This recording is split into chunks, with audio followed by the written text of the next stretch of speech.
आदमी कह रहा होता है कि आपने जैसा कहा था हमने वैसा ही किया, उन दोनों को यहाँ से भेज दिया है, लेकिन ऐसा करना ठीक रहेगा? उन्होंने प्रिंस पर चाकू लगा दिया था और आपको मारने का ट्राई किया।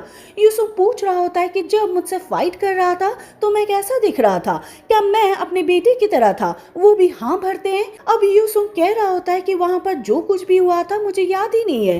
वहीं हम यूरी को देखते साथ में गैंग चोर होता है, दोनों साथ में जा रहे थे।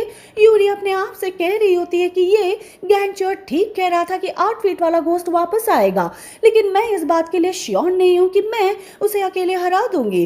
गैंगचोर अब नीचे गिर गया था। यूरी उसके पास आती है और कहती है कि क्या तुम ठीक हो, तुम्हें क्या चाहिए? गैंगचोर कह रहा होता है कि मुझे पानी के पास ले जाओ।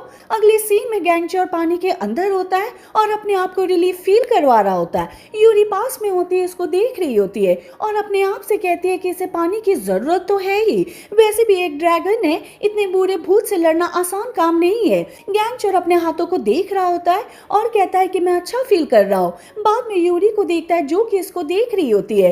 यूरी एकदम से अपने फेस को दूसरी तरफ कर लेती है। गैंगचोर अपने आप से कह रहा होता है कि ये चीज बहुत ही एम्बैरेसिंग है, पता नहीं अभी मेरे बारे में क्या सोचेगी, क्योंकि मैं उस भूत को नहीं हरा सका। यूरी बाद में देखती है कि गैंगचोर आ रहा है, इसे पूछ लेती है कि क्या तुम सच कह रहे थे कि क्या तुमने युआन गैप को नहीं मारा? वो भी मना कर देता है। गैंगचोर बाद में जा रहा होता है, लेकिन तभी यूरी ये कह देती है कि तुम मेरी बॉडी को ले सकते हो, तुम मेरे गार्डियन बन सकते हो, या तुमने सुना नहीं कि मैंने क्या कहा? गैंगचोर पूछता है कि अचानक से क्या हुआ? यूरी कहती है कि 8 फीट वाला घोस्ट बहुत ही स्ट्रांग है, मैं उसे अकेले नहीं हरा पाऊंगी, लेकिन जब हम दोनों साथ में थे हमने उसे हरा दिया था, इसलिए मैं चाहती हूँ कि तुम मेरे साथ काम करो, हम दोनों मिलकर उसे हरा देंगे।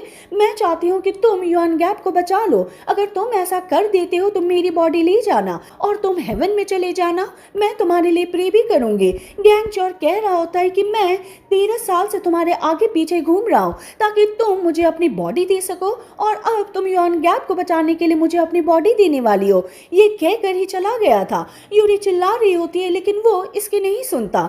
अगले सीन में यूसुंग को देखते साथ में युगोंग होता है, साथ में एक आदमी और होता है जो कि बोंग इन होता है। युगोंग इन दोनों को किताब पढ़कर सुना रहा होता है और इस बात से यूसुंग बहुत ही हैप्पी होता है। बाद में ये बता रहा होता है कि बोंग इन मुझे कैसे पढ़ाया करता था, ये मेरे ऊपर बहुत ही हार्ड था, लेकिन बोंग इन कहता है कि मैंने ऐसा कभी नहीं किया। अगले सीन में क्वीन पार्क को देखते हैं जो कि युगोंग के साथ होती है, इसकी हाइट मापी जा रही थी। बाद में क्वीन डॉगर यहाँ पर आती है और इससे मिलती है। वो युगोंग से कहती है कि जब मुझे पता चला कि तुम ठीक हो गए हो तो मैं तुम्हें देखने के लिए वेट नहीं कर सकती थी। हालांकि वो अब झूठ बोल रही होती है।